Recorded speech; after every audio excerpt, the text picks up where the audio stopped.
welcome to the Enduro World Championships. We're here in Sydney. Conditions on the course right now are pretty wet. We're due for rain for the next 12 hours or so, and then looks like we're clear overnight. So yeah, we're excited to get started.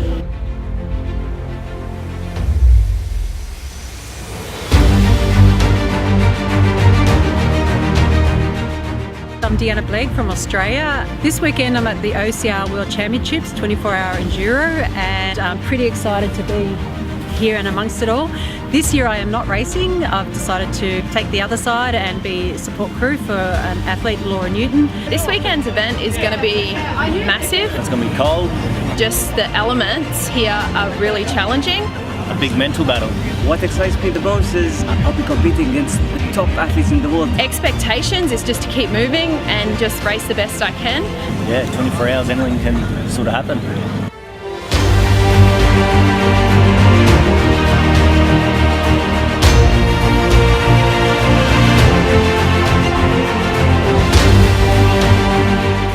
I actually started the adaptive obstacle racing team in Australia. We've started collaborating this team of adaptive athletes, and we get together and we race our hearts out and see what we've got. Hopefully we can just inspire other people. You get the able-bodied that making excuses out here. So they see a bunch of guys missing limbs and they go, okay, yeah, I really shouldn't be complaining. So that's what we're all about.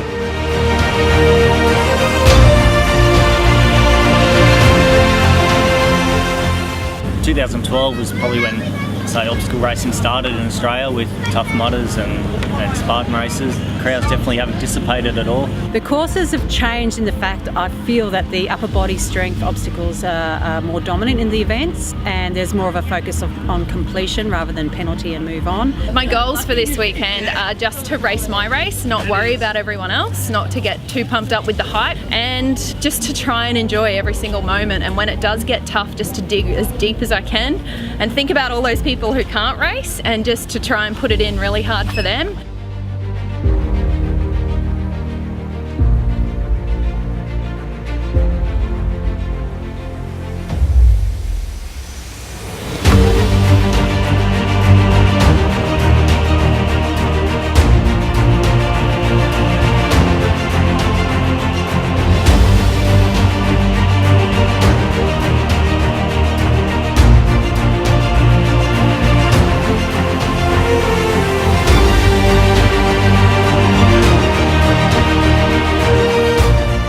When you're racing, it's very easy to eat in daylight hours, but in nighttime hours your body shuts down. That's when I keep it really simple: salty broths, soups, something high in salt. Just after 1 AM, I've just finished my third lap, which took me 4 hours. But I've been stopping to pee, just because when I'm wetting myself I'm getting cold. I've done 5 laps so far, and there's not too much water. I mean, the elite runners are just cranking, it's so nice. Every time Lockie passes me, he gives me the old oi, you know? So that's really cool, but my body's just trashed and I'm just trying to survive right now. I've never been broken like this in a race before. My legs are swollen, all out behind my knees and stuff. There's a few things that are really tough. The wall with the little ropes hanging off it. Everything just hurts and my brain's like, why are you doing this? I'd like to get 7 rounds to try and get that 50 mile. I haven't done any burpees yet, so that's my sort of goal. But my shoulders are starting to give out a bit, so we'll just see how we go. But I know a lot of people are punching out some burpees out there, so it's a tough course. Been all over the world. I like this one.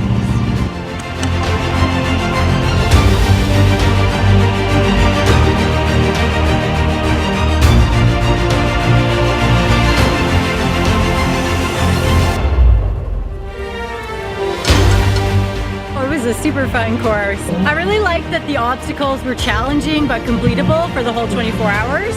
There was, a lot of natural obstacles that were kind of interwoven, a lot of ropes, a lot of just different obstacles, like grabbing on a slip wall, one rope, and then transferring to another. So, classic obstacles, but they had the twist on them. The ground was pretty uneven, and so with the uneven ground, you're sort of rolling your ankle a fair bit, those little twists and turns. So I was getting a couple of blisters and that sort of thing. So for me, I had a lot of issues with my feet mid-race, so that's why I sort of took some longer pits and was changing shoes, changing socks, taping up my feet, just to try and make sure that if I did have to, you know, really pick up that pace at the end, that I was in condition to do so. Original plan was to try to get 11 done, got 7 done today. Being in another country and racing against master elites that you have no idea who they are on the course is a whole different ball game than racing in the States. I went from first